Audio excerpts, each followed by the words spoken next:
The crystal chandeliers sparkled above the ballroom as Simone Brooks walked through the crowd of elegant guests. Her hands trembled slightly, but she kept moving forward. Her green dress, the nicest thing she owned, felt out of place among the designer gowns surrounding her. She had spent her last $20 on the charity gala ticket, not for the food or the networking but for one single purpose: to face him. Christopher Lawson stood near the bar, surrounded by admirers as always. The billionaire CEO of Lawson Industries looked exactly like his pictures: tall, broad-shouldered, with dark hair touched with gray at the temples. His navy suit probably cost more than Simone's entire year of rent. Women kept approaching him, each one receiving the same polite but cold dismissal. He had a reputation for rejecting every romantic advance with the efficiency of a well-oiled machine. But Simone wasn't here for romance. She was here because Christopher Lawson owned the building that housed the Riverside Community Center, the place she had poured 5 years of her life into building. The place that served 200 families every week. The place he was planning to sell to a developer who would tear it down to build luxury condos. She had tried everything else. Phone calls went unanswered. Emails disappeared into the void. His secretary had stopped taking her messages 3 weeks ago. Tonight was her last chance, even if it meant making a scene in front of the city's most powerful people. Simone pushed through the final cluster of guests and stopped directly in front of Christopher Lawson.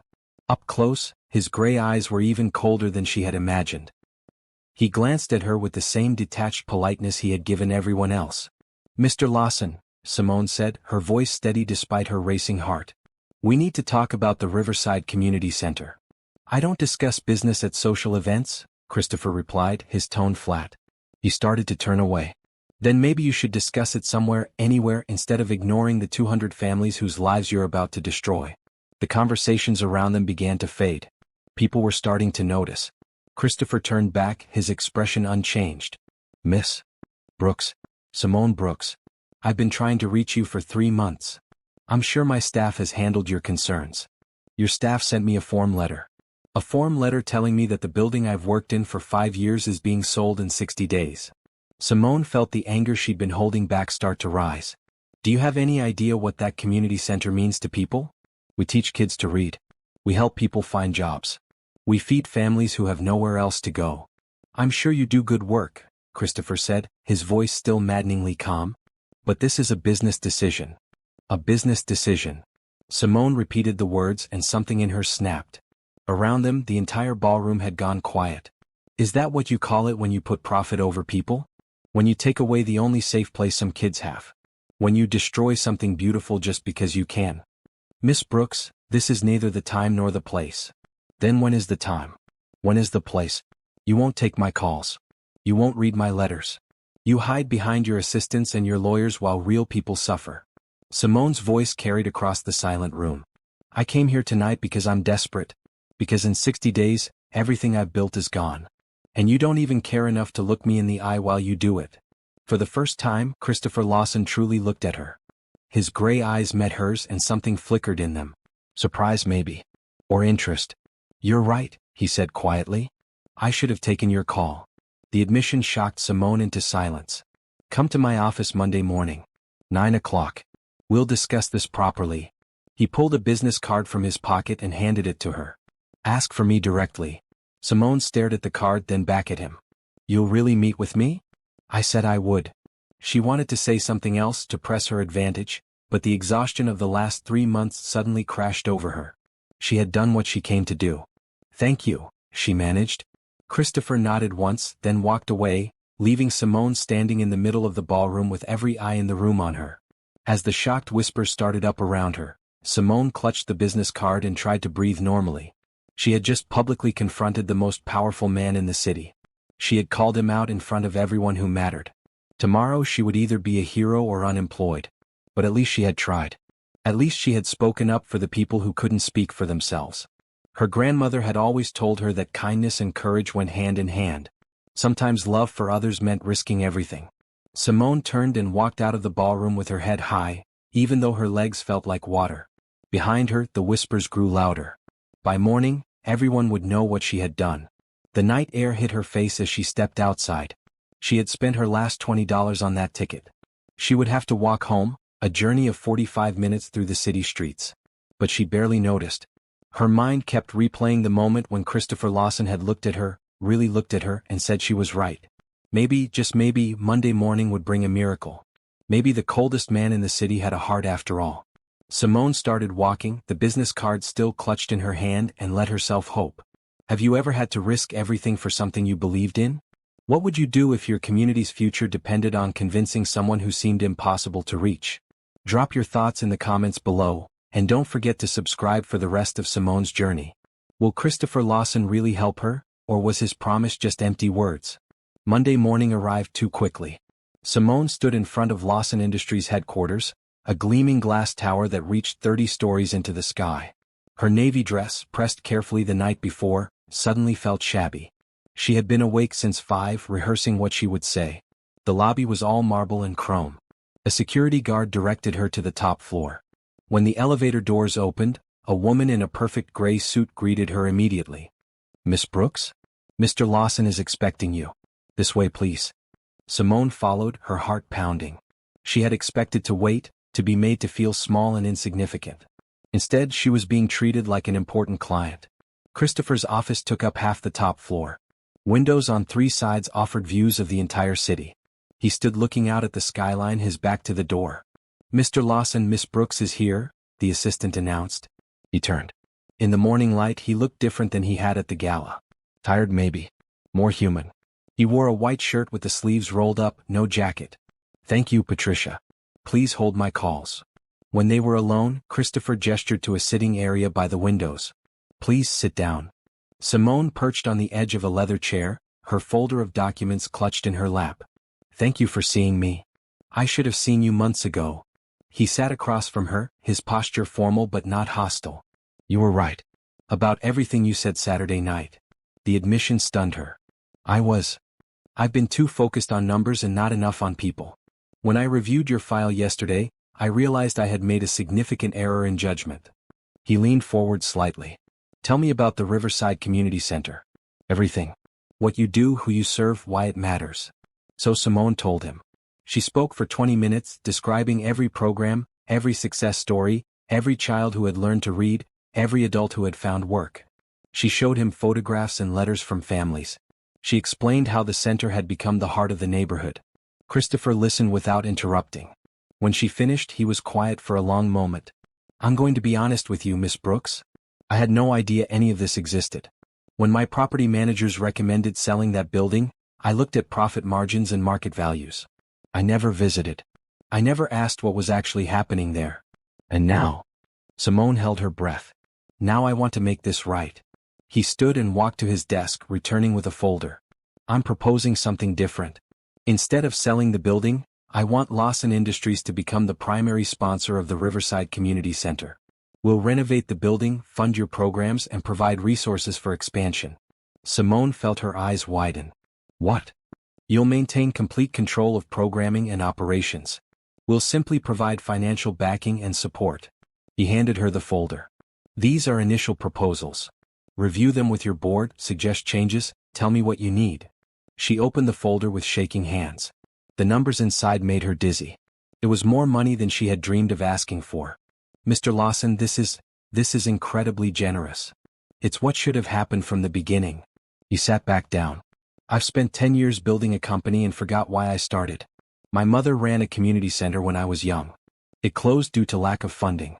I told myself I would never let that happen again, and then I almost did exactly that. I don't know what to say. Say yes. Accept the help. Let me make this right." Every instinct Simone had told her to be suspicious, to look for catches and hidden clauses. But the sincerity in Christopher's eyes seemed genuine, and she had come here hoping for a miracle. Here it was, sitting in her lap. "Yes," she said firmly. "Yes, we accept. With gratitude. Thank you." A smile crossed Christopher's face, the first real smile she had seen from him. It transformed his entire appearance, making him look younger and infinitely more approachable. "Good. When can I visit the center? I want to see it for myself." "Anytime. We're open every day." "How about right now?" Simone blinked. "Now? Unless you have other plans." He was already standing, reaching for his jacket. "I've cleared my schedule for today. Show me what I almost destroyed." 20 minutes later, They pulled up to the Riverside Community Center in Christopher's town car. The building looked even more run down next to his luxury vehicle. Faded blue paint peeled from the doors, and the sign needed replacing. But inside, life buzzed with energy. Children filled the after-school program room, working on homework at donated tables. In the kitchen, volunteers prepared meals for the evening dinner service. Upstairs, a job training class was in session. Simone watched Christopher as he took it all in. His expression was unreadable. "Mr. Lawson," a small voice said. A boy of about 7 stood nearby, holding a book. "Are you the man who's going to help Miss Simone?" Christopher crouched down to the child's level. "I'm going to try." "What's your name?" "Jerome. I'm learning to read. Miss Simone teaches me every Tuesday." "That's wonderful. What are you reading?" Jerome held up the book proudly. "A story about space. I want to be an astronaut when I grow up." "That's an excellent goal." Christopher glanced at Simone, then back at Jerome. "Study hard. Dream big. And never let anyone tell you that you can't do something." "Okay." Jerome grinned and ran off to show his book to a friend. Christopher stood slowly. "How many children come here?" 53 in our after-school program. More during summer. "And you teach them yourself?" "I do what I can. We have volunteers too." Simone gestured around. "Everyone here gives what they can, whether it's time or skills or donations. We make it work." For the next 2 hours, Christopher toured every corner of the center.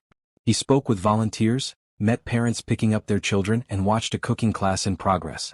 He asked questions constantly, taking notes on his phone. As the dinner service began, he rolled up his sleeves and helped serve meals. Simone found herself standing beside him, ladling soup into bowls for the steady stream of people coming through. Many were elderly, some were families with young children, others were individuals who had fallen on hard times. "Thank you, baby," one elderly woman said to Simone, then looked at Christopher. "And thank you too, young man. You new here?" "Yes, ma'am," Christopher replied. "First time. Well, you're doing good work. God bless you." When the dinner service ended and the last guest had left, Christopher helped clean up without being asked. He wiped down tables and stacked chairs alongside the volunteers. "You didn't have to do that," Simone said as they stood in the empty dining room. "I wanted to."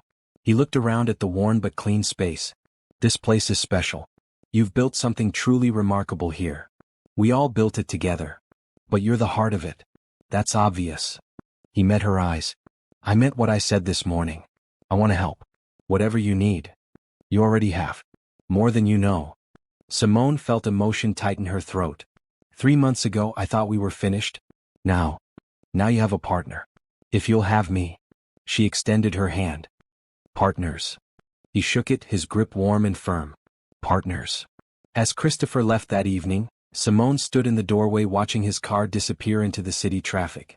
Around her, the volunteers were chattering excitedly about the billionaire who had come to help, about the renovation plans, about the miracle that had walked through their doors. But Simone was thinking about something else. About the way Christopher had crouched down to talk to Jerome eye to eye. About how he had called the elderly woman ma'am, with genuine respect. About the careful way he had listened to every person he met. Maybe the cold billionaire of reputation wasn't cold at all. Maybe he was just someone who had forgotten how to connect with people. And maybe, just maybe, the Riverside Community Center could teach him how to care again. The renovation began on Wednesday. Christopher didn't just send contractors and write checks. He showed up every morning at 8, dressed in jeans and work shirts, ready to help. Simone arrived on the first day to find him already there, discussing plans with the construction foreman. He had changed from his business suits into casual clothes that made him look more approachable. His blue button-down shirt was already dusty from examining the building's infrastructure. "Good morning," he called when he saw her. "I hope you don't mind. I wanted to get started early." "Mind? This is wonderful." Simone set down her bag and joined them. "What's the plan?" For the next hour, Christopher walked her through every detail. New heating and cooling systems. Fresh paint throughout. Upgraded kitchen equipment. A computer lab for job training. Expansion into the currently unused basement for more classroom space. He had thought of everything. "And I want to add something else," Christopher said, pulling out his phone to show her images. "A rooftop garden. Somewhere the community can grow food together, where kids can learn about nature. What do you think?" Simone felt tears prick her eyes. "That's perfect. Absolutely perfect." "Good. Then we'll make it happen." He smiled at her, that same transforming smile that made him look like a different person. "Now, where do you need me?" "I'm here to work." They spent the day coordinating volunteers and construction workers. Christopher proved to be surprisingly hands-on, moving furniture alongside everyone else, organizing supplies, even climbing a ladder to help remove old light fixtures. He treated every volunteer with respect, learning names and asking about their lives. During lunch, they sat on the front steps eating sandwiches that one of the volunteers had brought. Children played in the small yard nearby, their laughter filling the air. "You're good at this," Simone observed. "At what?" "Connecting with people. I thought you would be more distant." Christopher was quiet for a moment. "I used to be better at it.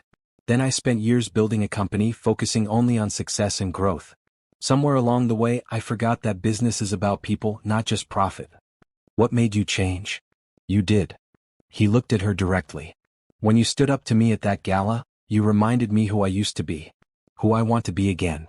Before Simone could respond, Jerome came running up, his face excited.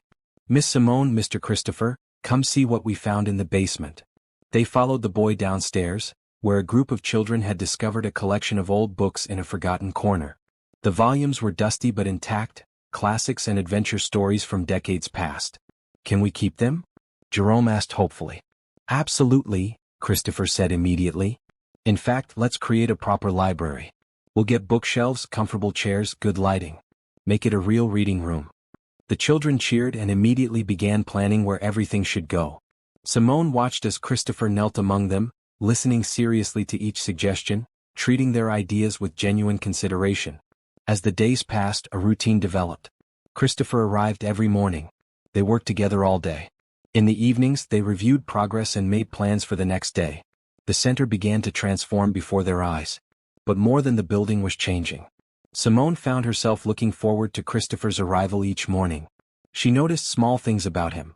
How he always made sure the volunteers took breaks, how he remembered everyone's names after meeting them once, how he never talked down to anyone regardless of their circumstances. One afternoon they were painting the main hallway together, working side by side on ladders. Christopher had paint in his hair and on his nose, looking nothing like the intimidating billionaire from the gala. "You're smiling," he observed. "Am I?" Simone realized she was. "I'm just happy. This is really happening. The center is going to be better than I ever imagined. That's because you dared to fight for it. If you hadn't confronted me that night? If I hadn't been terrified and desperate, you mean?" "No. If you hadn't been brave." He paused in his painting. "Most people would have given up after being ignored for 3 months. You didn't. You walked into a room full of powerful people and spoke truth to power. That takes real courage. Or stupidity. Courage," he insisted. "You believed in something bigger than yourself. That's rare." They continued painting in comfortable silence. Outside, the sounds of the neighborhood drifted through open windows. Children playing, neighbors calling to each other, the everyday symphony of community life. "I like it here," Christopher said suddenly. "I like being part of this." "You are part of it now. Everyone asks about you when you're not here." "They do." "Jerome talks about you constantly. He told his teacher that a businessman is teaching him that success means helping others." Simone smiled at the memory. "You're making a difference." Christopher looked pleased but also slightly uncomfortable with the praise. "I'm just trying to help." "You are. More than you know." As the sun set, they finished the hallway and stood back to admire their work. The fresh green paint had transformed the dingy corridor into something bright and welcoming.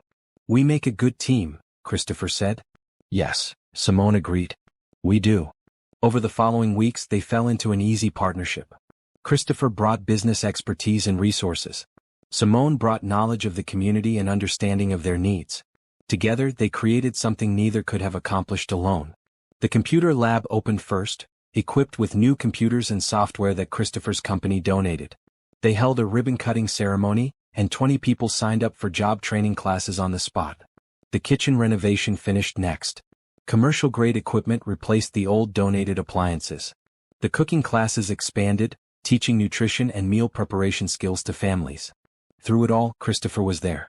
Not just funding the projects but participating in them. He taught a session in the business skills class, sharing real-world experience with aspiring entrepreneurs. He coached a youth basketball team using the newly refinished court. He joined the board of directors and attended every meeting. Simone watched him transform from the cold CEO of reputation into someone warm and engaged. She saw how naturally kindness came to him when he allowed himself to show it, and she felt her own feelings changing. What had started as gratitude for his help was becoming something else. Something warmer. Something that made her heart beat faster when he smiled at her. But she pushed those thoughts aside. This was about the community center. About helping people. Romance had no place in their partnership. At least that's what she kept telling herself. On a Friday evening, as they locked up the center together, Christopher turned to her. "Simone, I want to thank you." "Thank me? For what?"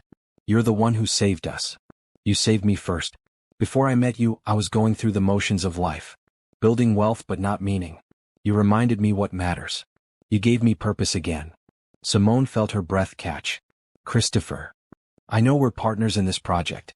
But I hope we're also becoming friends." She smiled even as her heart did complicated things in her chest. "Yes, we're friends." As they walked to their cars, Simone realized that she had never been happier. The center was thriving. The community was coming together. And Christopher Lawson, the man who supposedly rejected everyone, had become one of the most important people in her life. Whatever came next, they would face it together. 3 months into the renovation, the Riverside Community Center had become almost unrecognizable. The building gleamed with fresh paint, new windows and modern fixtures. But the real transformation was happening in less visible ways. Christopher had become a fixture in the neighborhood. He knew the regular dinner service guests by name. He attended community meetings and listened to people's concerns. He stayed late on Fridays to help tutor kids who needed extra help with math. On a Tuesday morning, Simone arrived to find Christopher already in the basement, helping install bookshelves for the new library. He was laughing with 2 volunteers, completely at ease. "Morning," he called when he saw her. "We're almost done here. The books arrived yesterday. Want to help organize them?" They spent the morning sorting books by category, building a system that would make sense for everyone who used the library. It was peaceful work, made pleasant by easy conversation. "Can I ask you something?" Simone said as they shelved mysteries. "Why do you work so hard here? You could just write checks and show up for photo opportunities. But you're here almost every day doing the actual work." Christopher was quiet for a moment, carefully placing a book on the shelf. "My mother died when I was 15. Cancer. Before that, she ran a community center in our neighborhood, a lot like this one. After she died, the center closed. There wasn't anyone to keep it going and the funding dried up. I'm so sorry. I decided then that I would become successful enough to make sure other centers never closed. That communities would always have places like this." He paused. "But somewhere along the way I got lost in building my company. I forgot the why behind the what. When you confronted me at the gala, you woke me up. You reminded me of my mother, of her passion for helping people." Simone felt her heart ache for the boy who had lost his mother, for the man who had lost his way. "She would be proud of you now." "I hope so." He turned to look at her. "But I'm also here for another reason. I like spending time with you." The admission hung in the air between them. Simone felt her pulse quicken. "I like spending time with you too." "Good." He smiled, but there was something vulnerable in his expression. "Because I haven't had a real friend in years. I'd forgotten what it feels like to connect with someone outside of business negotiations." Friend. The word should have felt right, but instead, it left Simone with an odd sense of disappointment. She pushed the feeling aside. Friendship was good. Friendship was safe. Friendship wouldn't complicate their partnership. "Tell me about your mother," she said, changing the subject gently. "What was she like?" For the next hour, as they continued organizing books, Christopher told stories about his childhood. His mother had been full of energy and hope, always believing in people's potential. She had taught him that everyone deserved dignity and respect, regardless of their circumstances. "She used to say that kindness was the only currency that mattered," Christopher said. "That you could buy anything with money, but real wealth was measured in the lives you touched." "She sounds wonderful." She was. She would have loved this place. "Loved you." He caught himself. "I mean loved what you do here." Simone felt her cheeks warm. "I wish I could have met her. She would have told you to keep fighting, keep believing. She would have said that people like you are the reason the world has hope." They finished the library by early afternoon. Standing in the doorway looking at the neat rows of books and comfortable reading chairs, Simone felt a sense of accomplishment. "The kids are going to love this," she said. "We should have a grand opening. Make it special." "That's a wonderful idea. We could have refreshments, maybe some readings." They walked upstairs together, planning the library opening. In the kitchen, volunteers were preparing for the evening meal service. Christopher automatically grabbed an apron and joined them, chopping vegetables with practiced ease. Simone watched him work. He had changed so much from the cold CEO she had confronted months ago. Or maybe he hadn't changed. Maybe this had always been who he was, buried under years of isolation and loss. "Penny for your thoughts," Christopher said, noticing her attention. "Just thinking about how different things are now." "Better?" "Much better." That evening after the dinner service, they sat on the newly installed bench in the small yard. The sun was setting, painting the sky in shades of orange and pink. In a few weeks the rooftop garden would be complete, but for now this small patch of grass and flowers was enough. "Can I tell you something?" Christopher said. "Something I haven't told anyone." "Of course. I've been lonely. For years. I built this image of myself as someone who didn't need anyone, who was above personal relationships. I rejected every woman who approached me because I thought attachment was weakness." He looked down at his hands. "But really I was just afraid. Afraid of losing someone the way I lost my mother. Afraid of caring and getting hurt." Simone reached over and placed her hand on his. "That's not weakness. That's human. You're not afraid." "Of course I am. I'm terrified all the time. Afraid the center will fail, afraid I'm not doing enough, afraid I'll let people down.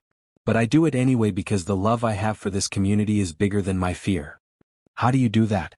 How do you keep your heart open when the world can be so hard?" "By remembering that kindness always matters. That hope always matters. That love in all its forms is always worth the risk." She squeezed his hand gently. "You're doing it too. You've opened your heart to this place, to these people. That takes courage." Christopher turned his hand over, interlacing his fingers with hers. The gesture felt natural, comfortable. "Thank you, Simone. For everything. For saving this place. For saving me too." They sat in comfortable silence as darkness fell around them. The neighborhood sounds became evening sounds. Families settling in for the night, crickets chirping, the distant hum of traffic. Neither of them wanted to let go of the other's hand. Neither of them acknowledged what that might mean. But something had shifted between them. The boundary between friendship and something more had begun to blur. In the gathering darkness, with their hands intertwined, both of them felt it. A possibility. A hope. A beginning of something that neither had expected but both were starting to want. "I should go," Christopher finally said, though he made no move to stand.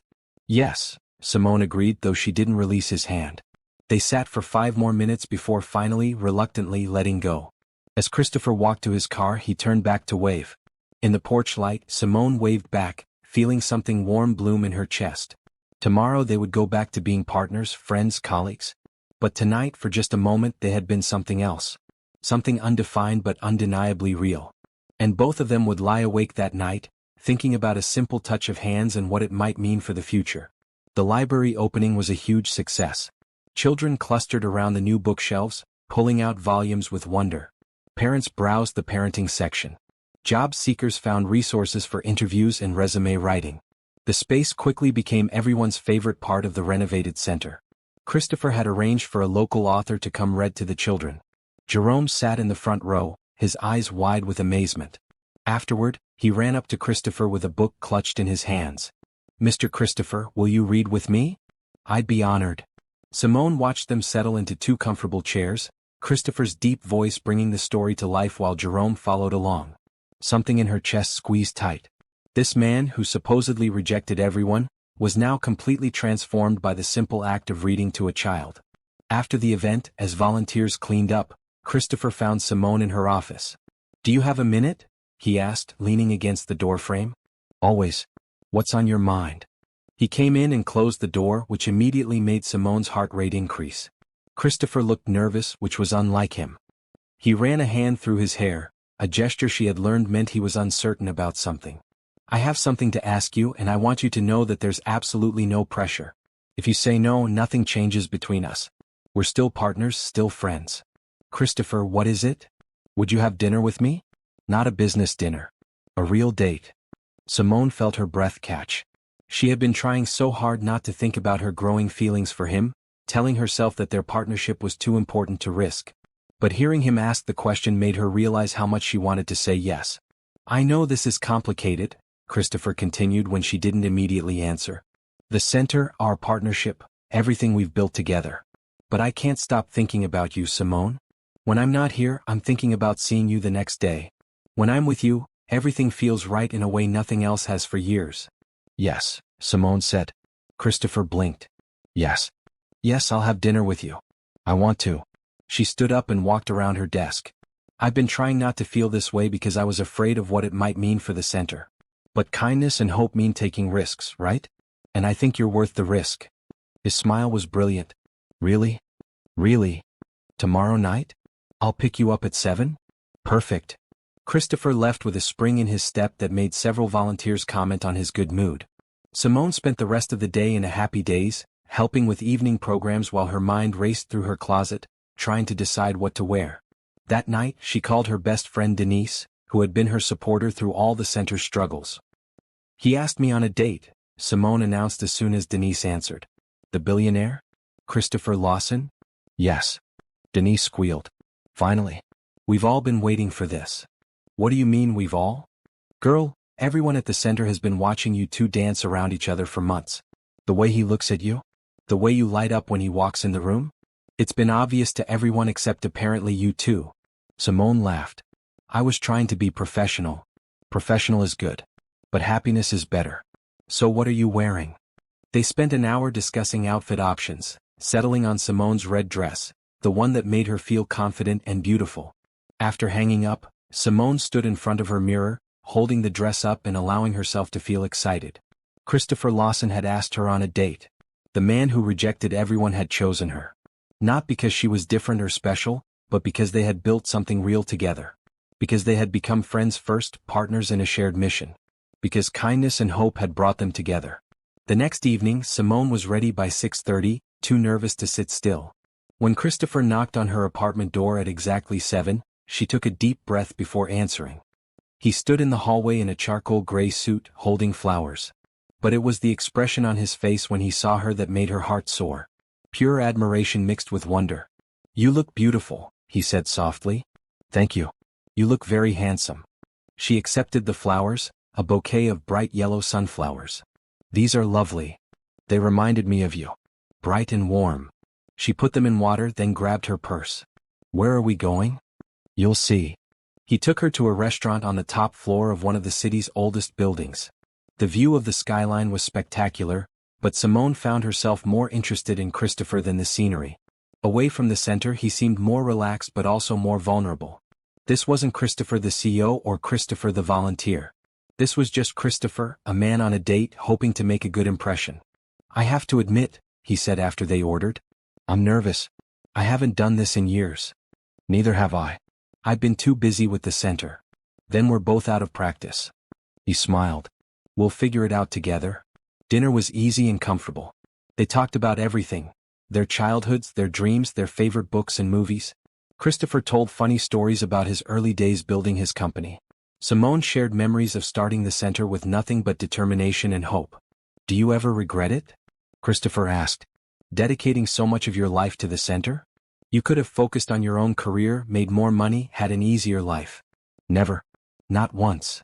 Simone spoke without hesitation. Every struggle was worth it. Every late night, every moment of doubt, every challenge. Because we're changing lives. Real lives. That matters more than anything. Your passion is incredible. It's one of the things I admire most about you. What are the other things? He considered the question seriously. Your courage. Your kindness. The way you see the best in people, even people like me who had forgotten how to see it in themselves. The way you lead with hope instead of fear. Your laugh. The way you really listen when people talk. Should I keep going? Simone felt herself blush. That's a pretty good list. I could add more. Your turn. What do I admire about you? She counted on her fingers. Your willingness to admit when you're wrong. The way you've embraced the community. How you treat everyone with respect, regardless of who they are. How you're not afraid to get your hands dirty. Your dedication once you commit to something. We're good at complimenting each other. We're good at a lot of things together.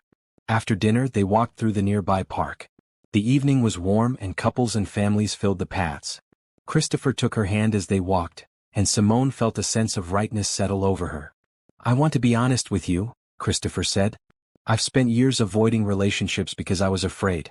Afraid of losing control, afraid of getting hurt, afraid of caring too much. But with you I'm not afraid. Or maybe I am, but I want to try anyway. I'm scared too, Simone admitted. This matters so much. You matter so much. The idea of risking our partnership, our friendship, is terrifying. Then let's be scared together. Let's take it slow. See where this goes. He stopped walking and turned to face her. But I want you to know that I'm serious about this. About you. I'm not playing games or passing time. I want to see if we can build something real.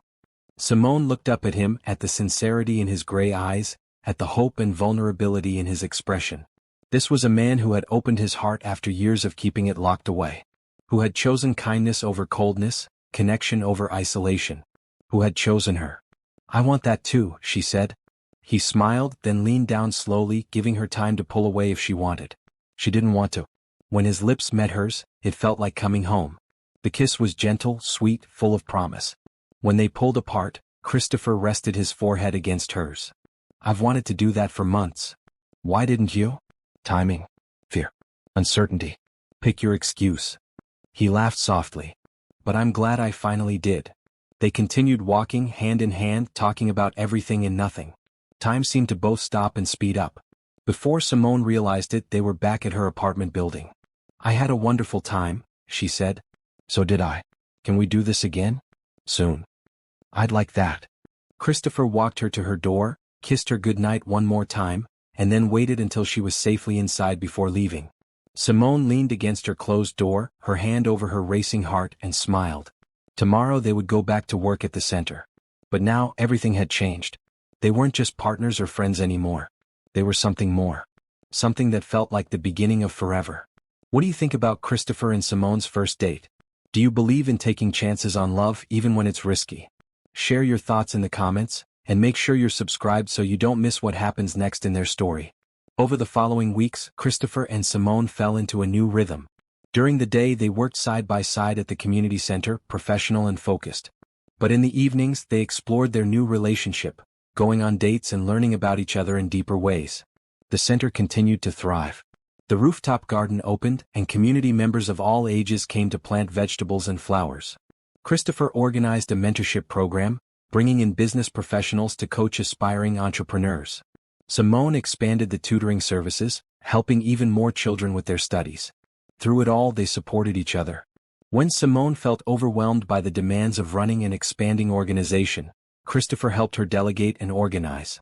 When Christopher struggled with letting go of his controlling tendencies, Simone reminded him to trust the process and the people. On a Saturday afternoon, they worked together in the rooftop garden, teaching a group of children how to plant tomatoes. Jerome was there, as always, asking a million questions and making everyone laugh with his enthusiasm. Mr. Christopher, Jerome said seriously, are you and Miss Simone boyfriend and girlfriend now? My mom said you are. Christopher glanced at Simone, his expression amused. What do you think we should tell him? Simone knelt down to Jerome's level. Yes, we are. Is that okay with you? It's great. My mom also said Miss Simone smiles more now, and that's because of you, Mr. Christopher. You make her happy. She makes me happy too, Christopher said softly, looking at Simone over Jerome's head. Very happy. After the gardening session, Christopher and Simone cleaned up while the volunteers took the children downstairs for a snack. Alone on the rooftop with the city stretching out around them, Christopher pulled Simone close. Have I told you today that you're amazing? He asked. Not yet. You're amazing. He kissed her forehead. I love watching you with the kids. You have such patience and warmth. They're good kids. They just need someone to believe in them. Like you believed in me. Simone looked up at him.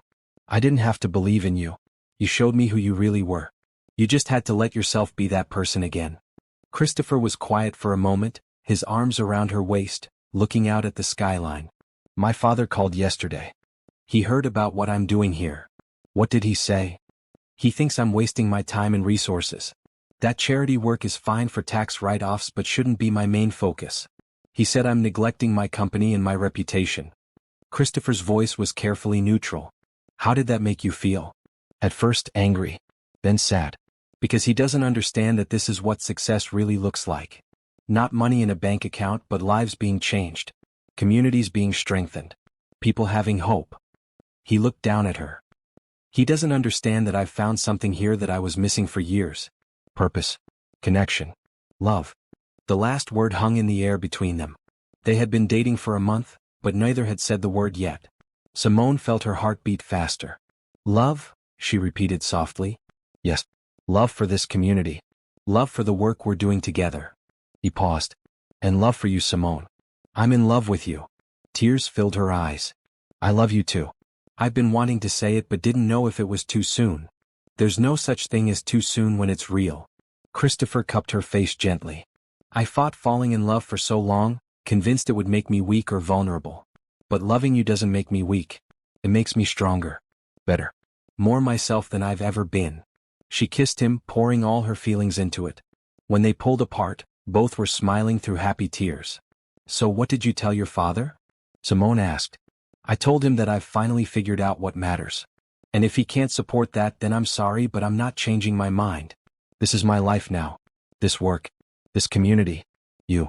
That must have been hard. Not as hard as I thought it would be. Because I knew I was making the right choice.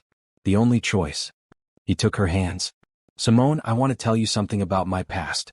About why I became the person I was. They sat on one of the garden benches and Christopher began to talk. He told her about his childhood, about his mother's death, about his father's coldness afterward. He explained how his father had pushed him to succeed in business, to be ruthless and emotionless, to see relationships as distractions and weaknesses. I spent 15 years trying to be what my father wanted, Christopher said. Building a company, making money, cutting out anything that felt like softness or emotion. I rejected every woman who showed interest because my father said family and love would hold me back. I became exactly what he wanted me to be, successful and completely alone. That sounds miserable. It was. But I didn't even realize it until you confronted me that night. When you stood there calling me out for not caring about people, something cracked open inside me. I saw myself through your eyes and I didn't like what I saw. Simone squeezed his hands. But you changed. That takes courage. You gave me the courage. You and everyone here. You showed me that caring isn't weakness. That kindness isn't a liability. That love in all its forms is what makes life worth living. I'm proud of you. I'm proud of us. Of what we've built together. This center, this community, this relationship. All of it. They sat in comfortable silence, watching the sun begin its descent toward the horizon. Below them, the sounds of the center drifted up. Children playing, volunteers laughing, the everyday music of people helping each other. What about you? Christopher asked. Tell me about your dreams. Not just for the center, but for yourself. Simone thought about it. I want to expand. Open more community centers in other neighborhoods.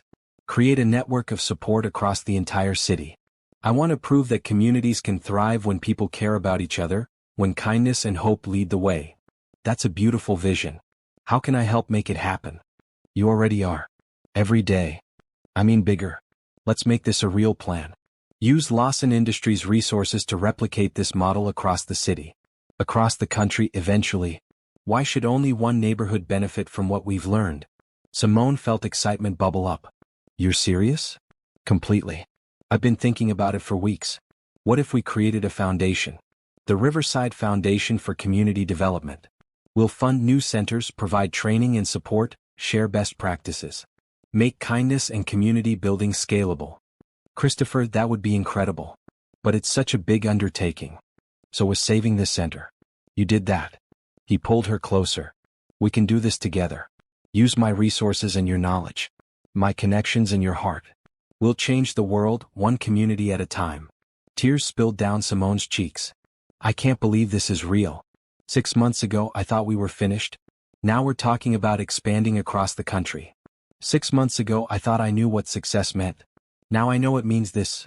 Meaningful work with someone you love, making a real difference in real lives. That's the only success that matters. As the sun set, painting the sky in brilliant colors, they stayed on the rooftop, planning and dreaming together. The future stretched out before them, full of possibility and promise. Below, the community center buzzed with life. People helping each other. Children learning and growing. Families sharing meals. Hope becoming reality. And above it all, two people who had found each other against all odds, building something beautiful together. Something that would last far beyond themselves. Love, kindness, and hope were changing the world, one heart at a time. The next 3 months passed in a blur of happiness and progress. Christopher and Simone were inseparable, both at work and in their personal lives. The community embraced their relationship, celebrating the love story unfolding in their midst. The Riverside Community Center had become a model for the entire city. Local news covered their success story, the community center that had nearly closed now thriving thanks to an unlikely partnership. Other organizations reached out for advice. Politicians visited to see what they had accomplished. Through it all, Christopher remained humble and focused. He redirected attention to the community members themselves, emphasizing that the center's success came from the people it served, not from any one person's efforts. "You've changed so much," Simone told him one evening as they walked home from the center together. They had fallen into the habit of walking the neighborhood after closing, enjoying the spring air and each other's company. "Have I?" Christopher asked, taking her hand. "The man I met at that gala would never have given credit to others.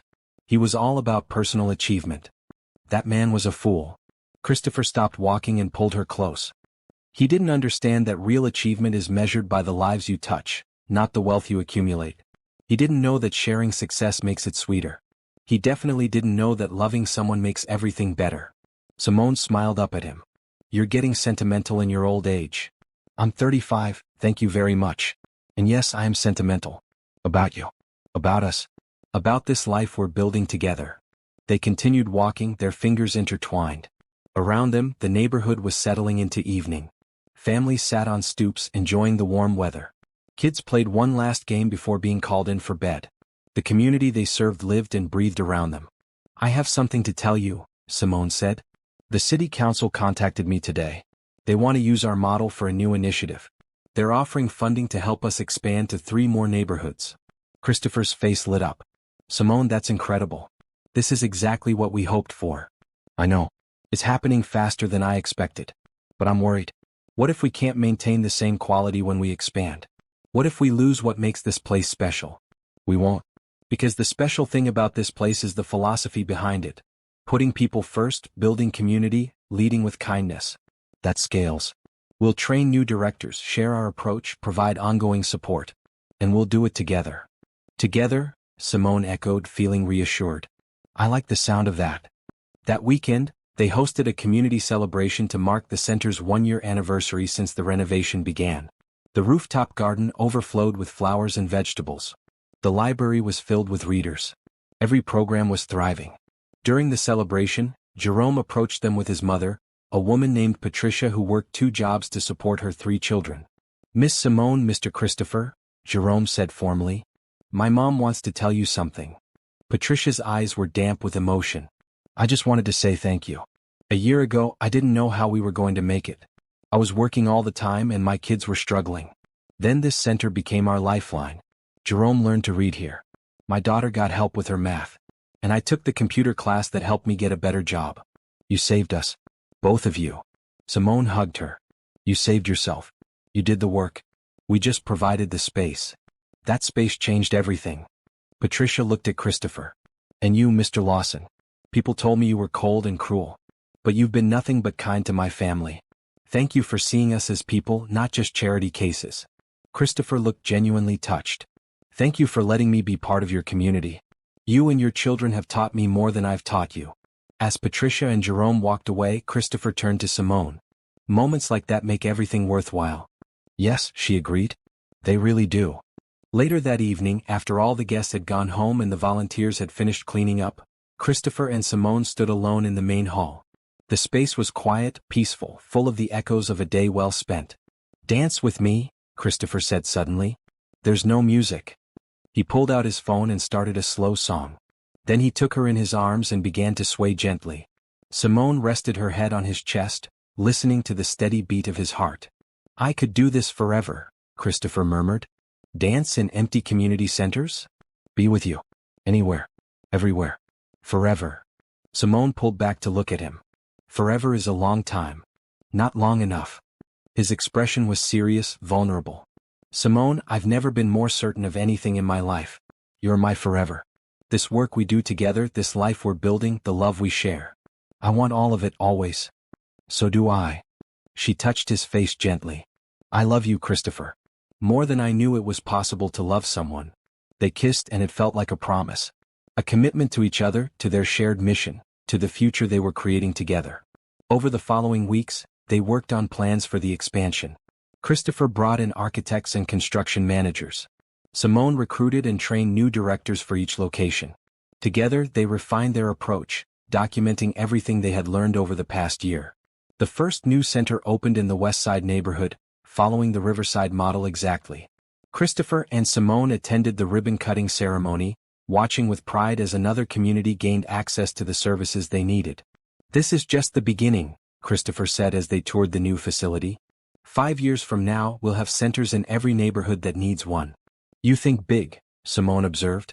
"I learned from the best." He smiled at her. "You taught me that thinking small means settling for less impact. If we want to change the world, we have to be bold." On a Tuesday evening, Christopher took Simone to the rooftop garden of the original Riverside Center. He had asked her to meet him there after work, saying he had something important to discuss. She found him standing by the tomato plants, which were heavy with fruit. The setting sun painted everything in warm gold and orange light, making the whole garden glow. "Hi," she said, joining him. "What's going on? You sounded mysterious on the phone."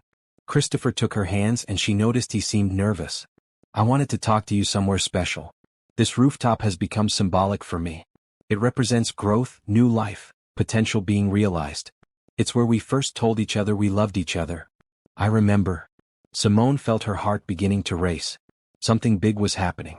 "Simone Brooks, you changed my life. You took a man who thought he knew everything and showed him he knew nothing about what mattered. You taught me about kindness, hope, and love. You made me want to be better, do better, give more." He paused, his gray eyes locked on hers. "I don't want to spend another day without you as my partner in everything. Not just in work but in life." He released one of her hands and reached into his pocket. When he pulled out a small velvet box, Simone felt tears spring to her eyes.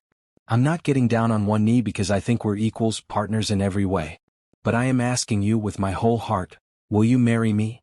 He opened the box to reveal a beautiful ring, simple and elegant, with a single diamond that caught the fading sunlight. Simone felt joy flood through her entire being. "Yes. Yes, Christopher.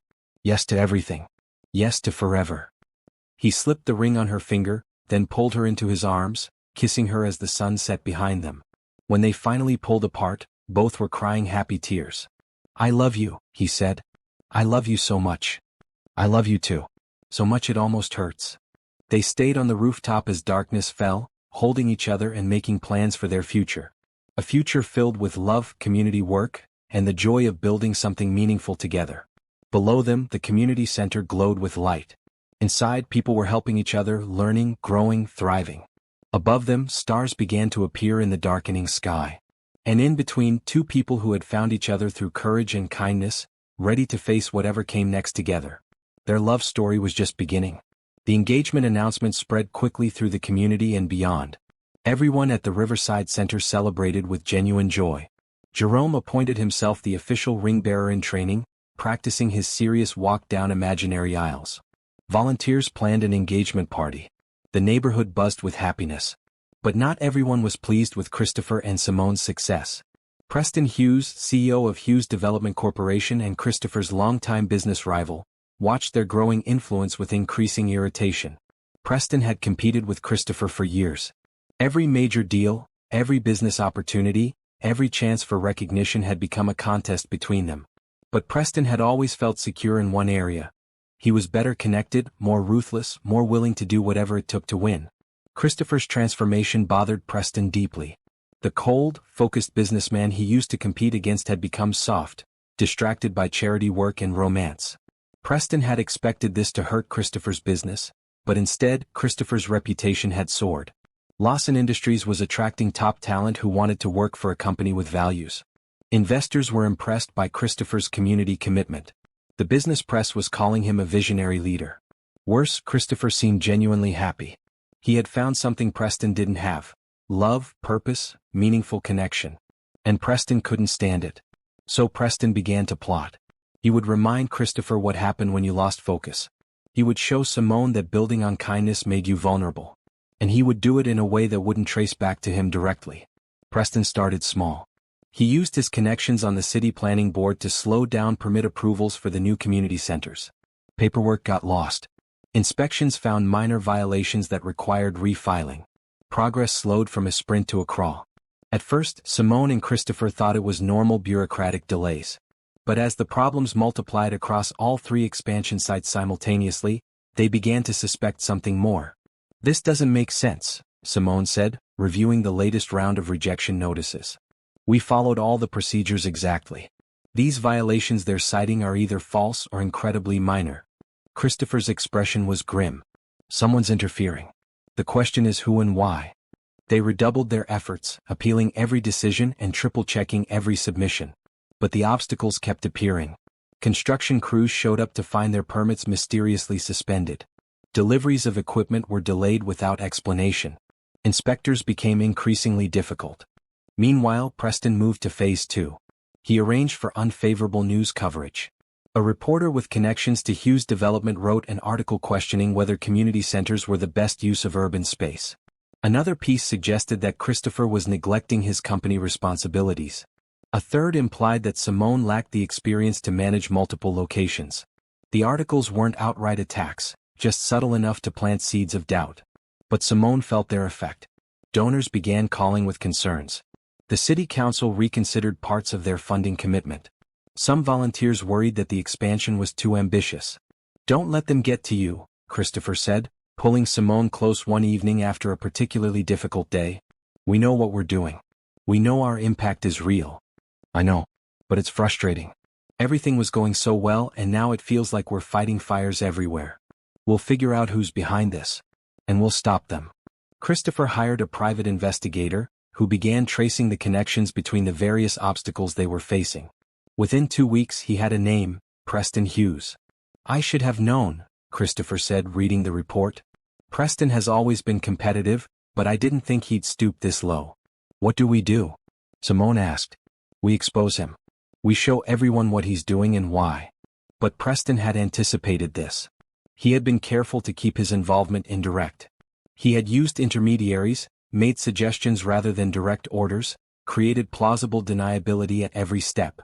The investigator's report showed a pattern but no smoking gun. Christopher called a meeting with his lawyers and advisors.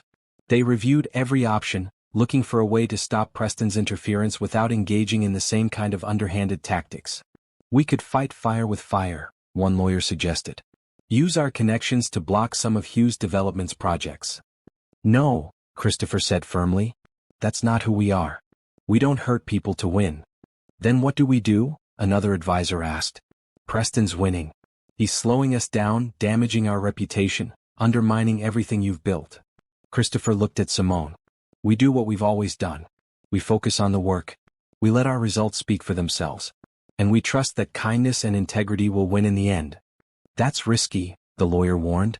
"While you're being noble, Preston will keep attacking." "Let him," Simone said, finding her voice.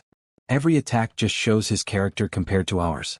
We'll document everything, continue doing excellent work, and trust the community to see the truth." Over the next few weeks they did exactly that. When permits were delayed, they used the time to improve their plans. When negative articles appeared, they responded with facts and testimonials from community members. When obstacles arose, they found creative solutions. The Riverside Center continued to thrive, proof of concept for their model. The community rallied around them, writing letters to the city council and organizing petitions of support. Local television covered the story of people fighting for their community centers. And slowly public opinion began to shift. People saw through Preston's subtle attacks. They recognized the difference between a company trying to make a profit and an organization trying to make a difference. But Preston wasn't finished. If subtle tactics wouldn't work, he would need to be more direct. He started making offers to key people in Simone and Christopher's organization. Higher salaries, better positions, anything to lure away their best volunteers and staff. Most people refused immediately. They were committed to the mission, not interested in working for someone like Preston. But a few were tempted. Times were hard and Preston's offers were generous. One of the new center directors, a man named James Walker, accepted Preston's offer. He had been struggling financially, and the salary Preston offered would solve his problems. James called Simone to explain, his voice heavy with guilt. "I'm so sorry," James said. "I know this leaves you in a difficult position. But I have a family to support, and I can't pass up this opportunity." Simone felt disappointed but not angry. "I understand, James. You have to do what's best for your family. I'll work through the transition period, help train my replacement. I won't leave you hanging. Thank you. And James? I hope everything works out for you. After she hung up, Christopher found her staring out the window. That was James? He's taking a job with Hughes Development. Preston offered him twice what we're paying. Christopher sighed. Preston's trying to cripple our expansion by taking our people. What if more people leave? What if we can't compete with his salaries? Then we find people who believe in the mission more than the money. We've done it before. Christopher wrapped his arms around her. We can't match Preston's resources, but we have something he doesn't. Genuine purpose and community support. That's worth more than any salary. You really believe that? I know it, because I chose it. I could have kept building my company focused only on profit. Instead, I chose this work, this community. You. Best decision I ever made. Simone leaned into him, drawing strength from his certainty. We're going to get through this. Yes, we are. Together.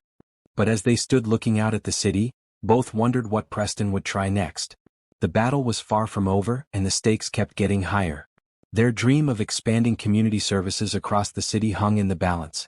All they could do was keep moving forward, keep believing in their mission, and hope that love and kindness would be enough to overcome greed and ambition. The community's response to Preston's tactics was swift and powerful. When word spread that he was trying to sabotage the community centers, people organized. They held rallies at City Hall. They flooded social media with stories of how the Riverside Center had changed their lives. They wrote letters to every news outlet, every politician, every person who might listen. Jerome, now 8 years old and reading at grade level, stood up at a city council meeting with his mother's support. His small voice carried through the chamber as he read a letter he had written. My name is Jerome Taylor. Before the Riverside Center, I couldn't read. My mom worked all the time and nobody helped me with homework. I thought I was dumb. Then Miss Simone taught me that I wasn't dumb, I just needed help. Now I love reading. I want to be a scientist. The community center gave me that dream.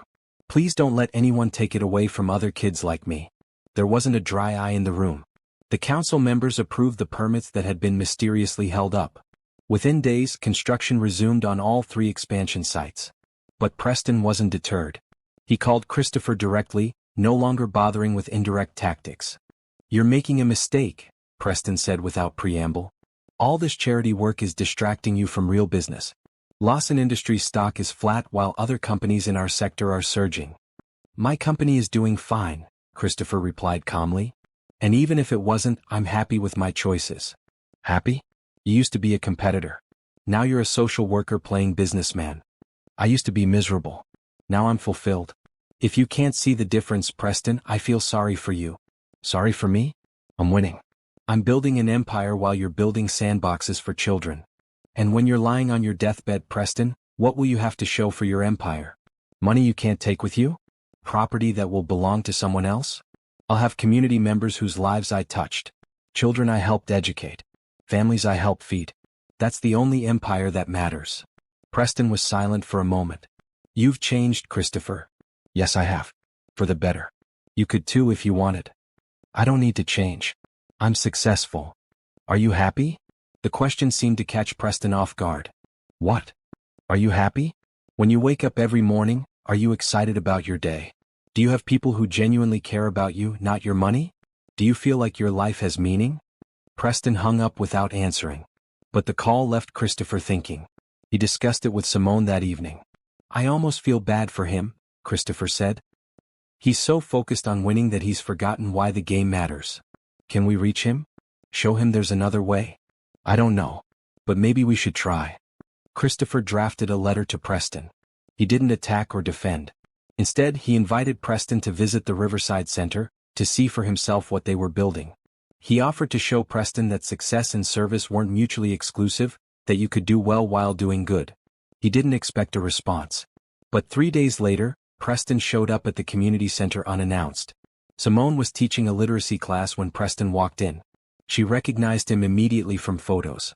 Her first instinct was to ask him to leave, but then she remembered what Christopher had said about reaching out with kindness. Mr. Hughes, she said calmly, can I help you? Preston looked uncomfortable, out of place in his expensive suit among the simply dressed students. I got Christopher's letter. I came to see what the fuss is about. Then let me show you. Simone excused herself from the class and gave Preston the full tour. She showed him every program, introduced him to volunteers, let him see the impact firsthand. In the job training center, a woman was practicing interview skills. In the computer lab, adults were learning to use software that would help them find better employment. In the kitchen, volunteers prepared meals for families who needed them. Everywhere, people were helping each other, building community, creating hope. Preston remained silent throughout the tour. His expression was unreadable. But Simone noticed he watched everything carefully, paying particular attention to the interactions between volunteers and community members. When they finished, Christopher had arrived. He found Simone and Preston in the main hall. "Preston," Christopher said, extending his hand. "Thank you for coming." Preston shook his hand reluctantly. "Your letter said I was missing something. What did you mean? Come upstairs. Let's talk." They went to the rooftop garden, where the afternoon sun illuminated the thriving plants. Christopher and Simone sat on one bench, Preston on another across from them. "When I was building Lawson Industries," Christopher began, "I thought success meant being the biggest, the richest, the most powerful. I competed with you for every deal because I thought winning was everything. But I was miserable. I had money and power, but no connection, no purpose, no joy. And now you do?" Preston's tone was skeptical. "Yes. Because I discovered that real success isn't about accumulation. It's about impact. It's not about what you have but what you give. Not about beating others but lifting them up." "That's naive. Is it? Look around you, Preston. This community is thriving because people chose to help each other. Our expansion is happening because volunteers donated time and effort. Our reputation is growing because we deliver real results. And all of it came from choosing kindness over competition, service over self-interest." Simone added, "We're not saying business success is wrong. But it's not enough by itself. Christopher's company is still profitable. He's just using those profits for something meaningful now." Preston was quiet for a long time. "I don't have this," he finally said. "I have a company, money, property. But I don't have people who care about me. I don't have a community. I don't have." He trailed off. "It's not too late," Christopher said gently. "You could stop fighting us and join us. Use your resources for good. Experience what it feels like to help instead of compete." "Why would you want my help after everything I've done to hurt you?" "Because kindness always wins. Because love means giving people second chances. Because we believe everyone has the potential to contribute positively if given the opportunity." Christopher looked at Simone, who nodded encouragingly. "So we're offering you that opportunity. Help us build community centers. Use your development skills for projects that serve people instead of just generating profit. Join us in making a real difference." Preston stood abruptly. "I need to think about this." "Take all the time you need," Simone said. "The offer stands." After Preston left, Christopher pulled Simone close. "Do you think he'll actually consider it?" "I don't know. But we had to try. If we believe in kindness and second chances, we have to offer them to everyone. Even people who've hurt us." 2 weeks passed with no word from Preston. The expansion projects continued. The new centers began operating successfully. The community's support grew stronger. Then one morning, Simone received a call from an unknown number. "Miss Brooks? This is Preston Hughes.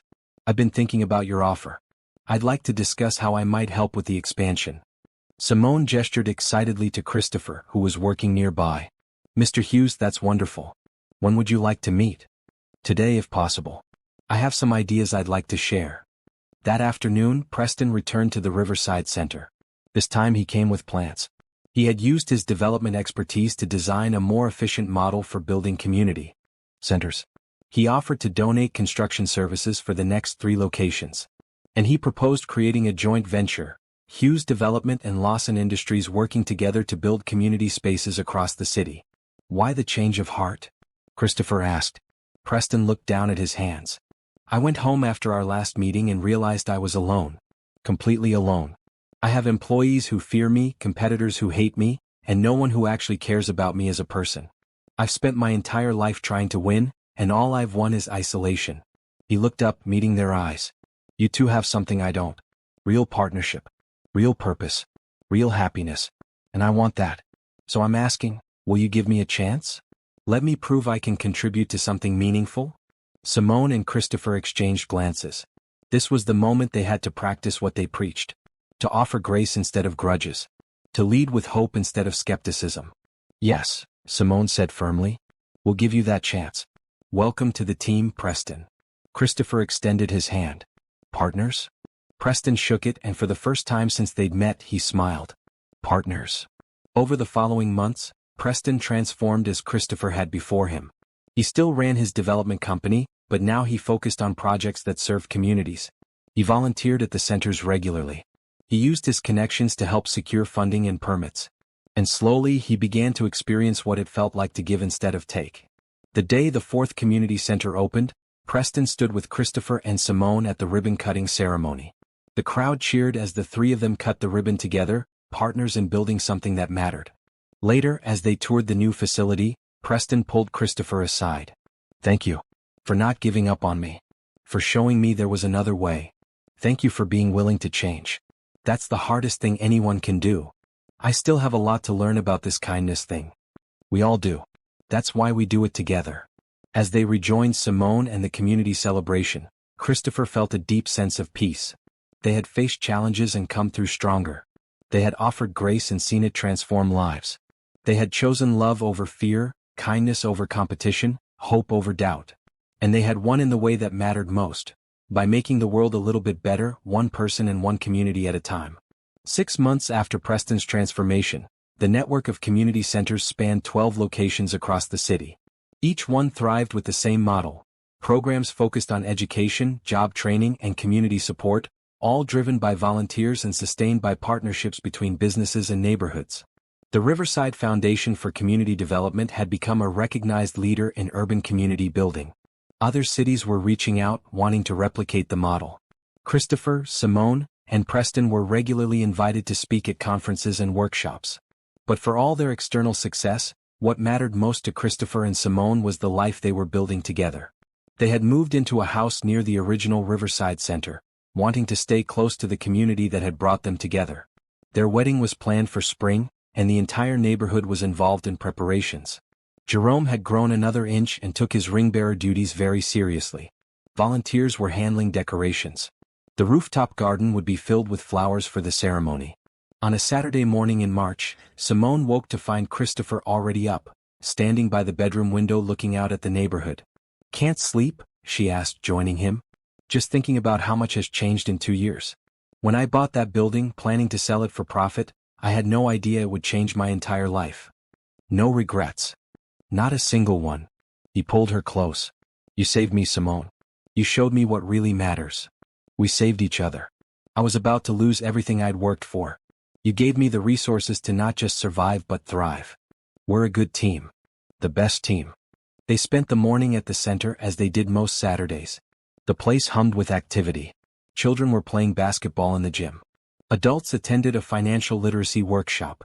The community garden was full of people planting spring vegetables. Preston arrived mid-morning, bringing coffee for everyone. His transformation continued to amaze people who had known him before. He had started dating a woman who worked at one of the centers, someone who loved him for who he was becoming, not for his money or status. "Big news," Preston announced. "The mayor wants to create a citywide initiative based on our model. She's proposing funding for 20 more community centers over the next 5 years." Christopher and Simone exchanged excited looks. 20 more? Simone asked. 20 more. She's calling it the Riverside Initiative in honor of where it all started. She wants to announce it at your wedding reception, if you don't mind mixing business with pleasure. "We don't mind at all," Christopher said. "This is incredible, Preston. Your connections with City Hall made this possible." Preston looked pleased but humble. "I'm just glad to be part of something that matters. For years, I measured success by how many competitors I beat. Now I measure it by how many communities we help. It's a much better feeling." As the morning progressed, various community members stopped by to say hello. Each person had a story about how the center had impacted their life. Jerome's mother had been promoted at her job. An elderly man had made new friends through the senior program. A young woman had started her own business after completing the entrepreneurship training. "This is what it's all about," Simone said softly to Christopher. "Not the awards or recognition. These small moments when someone's life gets a little bit better. You taught me that. You taught me to see people, not just problems or opportunities." That evening, they hosted the final pre-wedding gathering at their house. Close friends, volunteers, and community members filled their home with laughter and joy. Jerome helped pass out appetizers, his formal manner making everyone smile. During a quiet moment, Simone's best friend Denise pulled her aside. You look happy. Really, genuinely happy. I am. I didn't think this kind of happiness was possible. You deserve it. After everything you've done for this community, you deserve all the happiness in the world. It's not about deserving. It's about being open to it. I could have held on to anger about almost losing the center. I could have rejected Christopher's help out of pride. But I chose to accept kindness when it was offered. I chose to believe in second chances. And look what happened. Denise hugged her. I'm so glad you did. You've changed so many lives, including your own. The wedding day arrived with perfect weather. Spring sunshine filled the rooftop garden, where chairs were arranged in neat rows. Flowers bloomed everywhere, creating a riot of color. The entire neighborhood had turned out, dressed in their best clothes, ready to celebrate.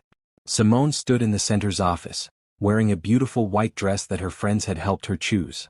It was simple but elegant, perfect for a community celebration rather than a formal event. Jerome knocked on the door, looking sharp in his suit. Miss Simone? Mr. Christopher sent me to tell you he's ready. And I'm ready too. I've been practicing all week. She knelt down to his level. I know you'll do great. Thank you for being such an important part of our special day. You're welcome. I'm glad you and Mr. Christopher found each other. You make each other happy. Yes, we do.